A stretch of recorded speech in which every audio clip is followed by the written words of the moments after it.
असं आहे की आपल्याला कल्पना आहे की नुकत्याच नगरपालिका आणि नगरपंचायतच्या निवडणुका महाराष्ट्रामध्ये झाल्या. आमच्या नागपूर जिल्ह्यामध्ये हिंगणा मतदारसंघ आहे रमेश भाऊ बंग साहेबांचा. या मतदारसंघामध्ये आम्हाला मोठ्या प्रमाणात बोगस मतदान म्हणजे जे धामण्याचे रहिवासी आहे, धामण्याला ज्यांचं मतदान आहे, धामणा म्हणून एक गाव आहे, तिथे अनेक वर्षापासून मतदान करतात, त्यांना घेऊन वानाडोंगरीला गेलेत आणि वानाडोंगरी येथे त्या धामण्याच्या लोकांचं मतदान केलं नगरपालिकेच्या निवडणुकीमध्ये. असे जवळजवळ 118 लोकांचे नावं आम्हाला सापडलेले आहेत. आणि त्याच्यामुळे या कामगारांना यांचं बोगस एपिक कार्ड तयार करण्यात आलं वानाडोंगरीचं. म्हणजे त्यांचं धामणा या गावाला सुद्धा त्यांचं होटिंग आहे आणि त्यांचं खोटं होटिंग वानाडोंगरीला दाखवण्यात आलं. आणि जवळजवळ गाडीमध्ये बसून 118 लोकांना त्या ठिकाणी वानाडोंगरीमध्ये नेलं आणि तिथं त्यांचं बोगस मतदान भारतीय जनता पार्टीच्या माध्यमातून करण्यात आलं. भारतीय जनता पार्टीचे धामण्याचे जे महामंत्री आहेत भारतीय जनता पार्टीचे तुषार सरोदे यांनी हे संपूर्ण अशा पद्धतीचं धामण्याचे लोकांचे वानाडोंगरी या गावामध्ये खोटे त्यांचं मतदान तिथे नोंदवून त्यांचं मतदान करून घेतलेले आहेत. तिथे आमच्याजवळ आमचे एक सहकारी आहेत तुळशीरामजी बेहरे, हे आमचे राष्ट्रवादी काँग्रेसचे सहकारी आहे. यांच्या पत्नीचं सुद्धा जे राहतात धामणा इथे, यांच्या पत्नीचं तुळशीरामजी बेहरे यांच्या पत्नीचं वानाडोंगरीला त्यांनी त्याची नोंदणी करून घेतली आणि यांच्या पत्नीच्या मागे लागले होते की तुम्ही चला वानाडोंगरीला मतदान करायला. तुळशीरामजी बेहरे यांच्या पत्नीने सांगितलं की आम्ही अशा पद्धतीनं खोटं काम करणार नाही. म्हणून अशा पद्धतीनं ते आपल्याला मी दाखवतो. जे नाव धामण्याला आहे हे धामण्याचं कार्ड आणि तेच नाव तिकडे वानाडोंगरीला आहे. अशा पद्धतीनं भारतीय जनता पार्टीचे जे तुषार सरोदे महामंत्री आहेत धामण्याचे, त्यांनी अशा पद्धतीनं 118 लोकांना आतापर्यंत आमच्या लक्षात आलेलं आहे. आणि त्याचबरोबर आमची जी आता माहिती आहे हे आता अजून तक्रारलेली आहेत की डिगडोला, अकोल्यावरनं, वाशिमवरनं, कळमेश्वरवरनं, पारशिवनीवरनं अशा पद्धतीनं डिगडोलासुद्धा अशाच पद्धतीचं बोगस मतदान त्यांचं त्या ठिकाणी नोंदवून त्यांचंसुद्धा मतदान त्या ठिकाणी डिगडोला करण्यात आले. हे सर्व माझ्या मागे जे उभे आहेत त्यांनी अशा पद्धतीचे संपूर्ण कागदपत्र इथे आणले आहेत. याची रीतसर आता आम्ही तक्रार निवडणूक आयोगाकडे करणार, जिल्हाधिकाऱ्याकडे करणार आणि पोलिसांना सुद्धा त्याची देणार की याची संपूर्ण चौकशी झाली पाहिजे. म्हणजे या नगरपालिकेच्या निवडणुका जिंकण्यासाठी बाहेरून मतदान आणायचं, त्याचं खोटं मतदान नोंदवायचं आणि या नगरपालिकेच्या निवडणुका जिंकण्याचा प्रयत्न करायचा, अशा पद्धतीचा सगळ्या या पद्धतीचं संपूर्ण हिंगणा मतदारसंघामध्ये जो रमेश बंग यांचा मतदारसंघ आहे त्या ठिकाणी चालू आहे. आणि त्याच्याबद्दल आम्ही आता रीतसर तक्रार निवडणूक आयोगाला आणि कलेक्टरला करणार आहोत. आणि त्याच्यामध्ये एक आहे की त्याचबरोबर धामणा ग्रामपंचायतच्या सदस्या, त्यांचं नाव आहे देवकू निखाडे. या देवकू निखाडेनी सुद्धा त्या ग्रामपंचायत सदस्य आहेत धामण्याच्या, त्यांनीसुद्धा तिथे जाऊन वानाडोंगरीला त्यांचं मत नोंदवण्यात आलं, तिथे सुद्धा जाऊन त्यांनी मतदान केलं. आणि या सर्व लोकांना जेव्हा पकडलं, काही लोकांनी मतदान केल्यानंतर रमेश भाऊंनी मला सांगितलं, आम्ही सगळे धावपळ केली, तिथे काही लोकांना आम्ही पकडल्यानंतर व्हिडिओ आहे त्यांचा व्हिडिओ आम्ही घेतला आणि त्यांना विचारलं की तुम्हाला हे कोणी केलं, तर त्यांनी तुषार सरोदेचं नाव सांगितलं, भारतीय जनता पार्टीचं. आणि त्या तुषार सरोदेंनी आम्हाला सांगितलं, म्हणाले की या तुम्ही वानाडोंगरीला जायचं आणि तिथे कमळाला तुम्हाला मतदान करायचं आहे.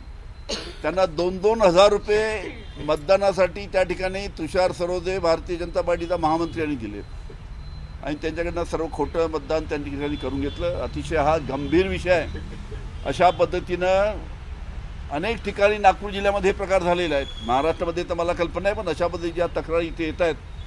आता वाशिमवरनं मतदान इथे आणून इथे मतदान करून घेतलं, अकोल्यावरनं आणून मतदान करून घेतलं. त्यामुळे या गंभीर विषयाची आम्ही तक्रार निवडणूक आयोगाला करणार आहे.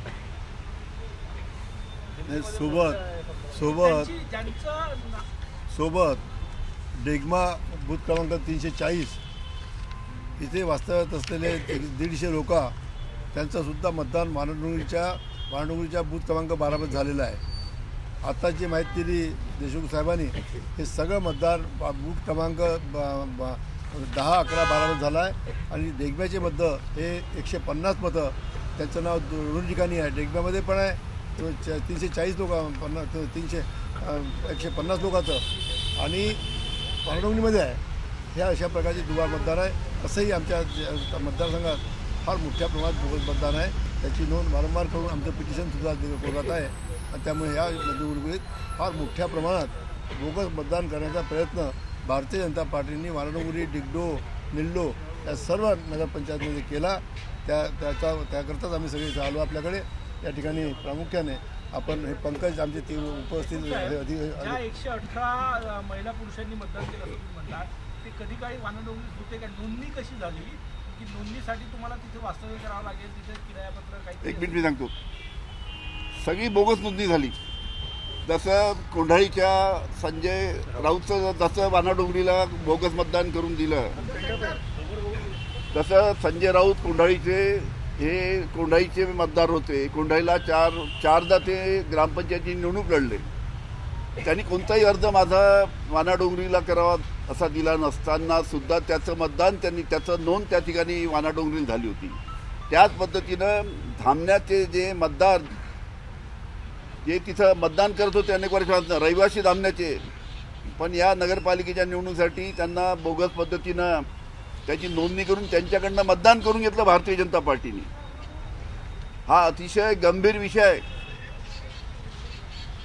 म्हणजे या निवडणुकीमध्ये काय चालू आहे काय नाही, आम्ही तर सुरुवातीपासून ओरडत होतो की या पद्धतीनं या सर्व मतदार याद्याची तपासणी पहिले करा, ज्या चुका आहे त्या दुरुस्त करा, आणि त्या दुरुस्त करून मग निवडणुका घ्या. आम्ही सातत्याने आम्ही सर्व निवडणूक आयोगाला सांगत होतो, पण निवडणूक आयोगाने याच्याकडे काही लक्ष दिलं नाही. फार मोठ्या प्रमाणात बोगस मतदान नागपूर जिल्ह्यामध्ये अनेक मतदारसंघामध्ये याच पद्धतीने झालेलं आहे.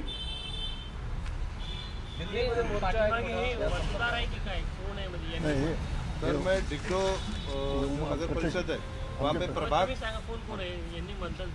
सर मैं डिक्टो नगर परिषद में प्रभाग क्रमांक 5 का उम्मीदवार हूँ, तुतारी से, राष्ट्रवादी शरद चंद्र पवार साहब की पार्टी से. मेरा नाम है देवेंद्र पंकज उदय सिंह.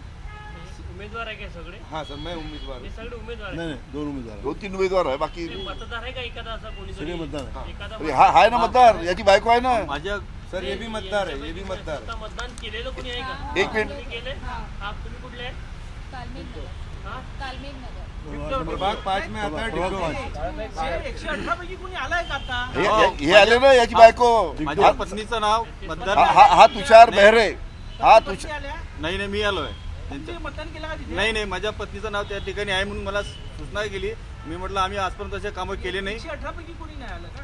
अरे हे आहे ना त्यांचे पत्नी आले ना, पती. यांना ते घेऊन गेले होते ना, ते तर घेऊन गेले होते. त्यानं पती आले. हे पहा, तुषार, एक मिनिट, तुषार बेहरेच्या पत्नी याचं 118 मध्ये नाव आहे. एक मिनिट, 118 मध्ये त्याचं नाव आहे. आणि हे पहा, सुषमा तुषार बेहरे, प्रभाग क्रमांक 12-2, यादी भाग क्रमांक 280, अनुक्रम क्रमांक 642 यांचं धामण्यामध्ये नाव आहे. याच्या पत्नीचं नाव दिलं वानाडोंगरीमध्ये, आणि यांच्या पत्नीला जाऊन सांगितलं की तुला 2000 रुपये देतो, तू मतदान करायला चल. याला माहीत पडलं तर यांनी सांगितलं मी माझ्या पत्नीला असं काम करायला लावणार नाही, आणि यांनी आम्हाला तक्रार केली. मला ज्यावेळेस आले होते का यांच्याकडे? माझे घरी आले हो आता इकडे पण राहणार, यांनी नकार दिला. हा, नकार दिला मी. काही लोक मला असे भेटले, समजा म्हटलं आपलं हे बोगस मतदान आहे, बोगस मतदान आहे. आपल्या ज्या ठिकाणी आपलं मतदान आहे त्या ठिकाणी आपलं करणं आवश्यक आहे. आणि तो पैशाचा आमिष दाखवून काही लोक त्याला बळी पडले आणि ते मतदान करायला निघून गेले आमच्या पश्चात समजा. कोण तुमच्याकडे आला होता नाव घेऊन? तुषार सरोदे. समोर कोण सांगा? कोण तुषार तुमच्याकडे? सरोदे आमच्या इकडे आला होता तुमचं आहे? आणि भारतीय जनता पार्टी भारतीय जनता पार्टीचा महामंत्री तुषार सरोदे तुमचा माझ्या आमदार समीर मेघेवर यांच्यावर आरोप आहे. कुणावर आरोप आहे? स्पेसिफिक आरोप कुणावर आहे? आरोप आता समीरनेच केलं असणार ना. तिथला आमदार कोण आहे? भारतीय जनता पार्टीचा तिथला जो प्रमुख आहे तो समीर मेघेचा आहे. त्यांनी किंवा त्याच्या कार्यकर्त्यांनी, त्याच्या सांगण्यावरून त्याच्या कार्यकर्त्यांनी केलं असणार. नाही, या संबंधीची तक्रार रितसर तक्रार आम्ही आयोगाला केली होती. कलेक्टर साहेबांना कॉपी दिली आहे. कोणत्याही प्रकारच्या मतदानात दुरुस्ती केली नाही आणि त्यामुळे त्या मतदार याद्या तशाच ठेवल्या. दिल्लीमध्ये या संदर्भात काँग्रेस मोर्चा घेणार आहे. मतचोरी आणि हे सगळं प्रकरण जे आहे आगामी काळामध्ये दिल्लीतला मोर्चा असेल, हे सगळं प्रकरण कसं तुम्ही तापवणार आहात? असं आहे की आपल्याला कल्पना आहे की एक महामोर्चा 1 महिन्यापूर्वी मुंबईला झाला. त्याचा विषय सुद्धा हाच होता की मतचोरी. त्या मोर्चामध्ये आदरणीय शरद पवार साहेब, उद्धवजी ठाकरे, राज ठाकरे, बाकी सर्व महाविकास आघाडीचे सर्व पक्षाचे प्रमुख मंडळी होती. सर्वांचा आग्रह होता की या संपूर्ण मतदार याद्यामध्ये महाराष्ट्राच्या मोठ्या प्रमाणात घोळ झालेला आहे, मोठ्या प्रमाणात दुबार मतदान आहे, मोठ्या प्रमाणात चुका आहे. त्याच्यामुळे या संपूर्ण मतदार याद्याची संपूर्ण तपासणी करून या चुका दूर कराव्या आणि या चुका दूर करून मग सर्व स्थानिक स्वराज्य संस्थेच्या नगरपालिका, महानगरपालिका, जिल्हा परिषदेच्या निवडणुका घ्याव्या. अशा पद्धतीसाठी आम्ही 1.5 लाख लोकांचा मोर्चा काढला मुंबईला. पण तरी पण या निवडणूक आयोगाने सरकारच्या दबावाखाली काही ऐकलं नाही. हो, आणि एकटे 118 होते. त्या 118 पैकी आता त्यांचे मिस्टर आले आहेत. असे काही आणता येईल का? म्हणजे अरे नक्की आणता येईल ना. हा बिलकुल. नियोजन करा तुम्ही 1-2 दिवसात. त्याची ग्रॅव्हिटी वाढेल. त्यांना आणून तुमच्यासमोर उभं करतो. त्यांच्या पत्नीला घेऊन येतो. आणि एक नाही, आणखी मतदान काही केलं, ज्यांनी मतदान केलं अशापैकी यांच्या पत्नीने मतदान नाही केलं म्हणतात ते. मतदान केलं ती तर घाबरून बिचारी ती पण त्यांनी नंतर केलं ते आणतो. ज्यांनी मतदान केलं असं कोणी बोलणार असेल तर ते आणि त्यांना आणखी त्यांना तुमच्यासमोर. त्यांनाही आणतो आम्ही अकोला अमरावतीहून घेऊन येऊ लोक. नाही, नाही, आपल्या धामण्याहून आणलं तर बेस्ट आहे. हमारे इधर का जो मेंबर है तो उसने तो पूरे उसके रिश्तेदारों को बुलाया, तो वो कैसे आके बोलेंगे? और वो पूरे अकोला, वाशिम, ठीक है वो लेके आएंगे आणता येईल ना, आणता येईल. लेके आएंगे ठीक है समोर. हे लेके आएंगे 1-2 लेके आएंगे. ठीक आहे धन्यवाद. बाकी प्रश्न राहिले ना दोन? सांगा काय तर. बाकी प्रश्न असे आहेत, पुण्यामध्ये दोन्ही राष्ट्रवादी सोबत लढणार नाही असं स्पष्ट झालेलं आहे. शरद पवारांनी जगताप यांना शब्द दिलेला आहे की तुतारीवरच आपण पुण्याचे समोर. असं आहे की राष्ट्रवादी काँग्रेस शरद पवार पक्षाच्या माध्यमातून पहिलेच ठरलं होतं की प्रत्येक जिल्ह्यामध्ये जे स्थानिक नेते आहेत त्यांनी त्या जिल्ह्याची राजकीय परिस्थिती पाहून निर्णय घ्यावा. आणि आता तो पुणा जिल्ह्यामध्ये माननीय शरद पवार साहेब असल्यामुळे तिथे त्यांनी त्याच्यामध्ये लक्ष घातलं असेल आणि निर्णय घेतला असेल तसा. शिवसेना स्थानिक स्वराज्य संस्थांमध्ये दोन्ही राष्ट्रवादी एकत्रित येणार नाही. महानगरपालिका, जिल्हा परिषदेमध्ये स्पष्ट. असं आहे की भारतीय जनता पार्टी सोडून या निवडणुकीत आपण पाहिलं की भारतीय जनता पार्टी सोडून अनेक पक्षांनी आपल्या आपसात युती केलेली आहे. कारण की स्थानिक परिस्थिती थोडी वेगळी राहते आणि स्थानिक परिस्थिती पाहून त्यानिमित्तानं अनेक जिल्ह्यामध्ये त्या पद्धतीचा निर्णय झालेला आहे. फक्त भारतीय जनता पार्टी सोडून सर्व ठिकाणी अलग अलग युती झालेली आहे.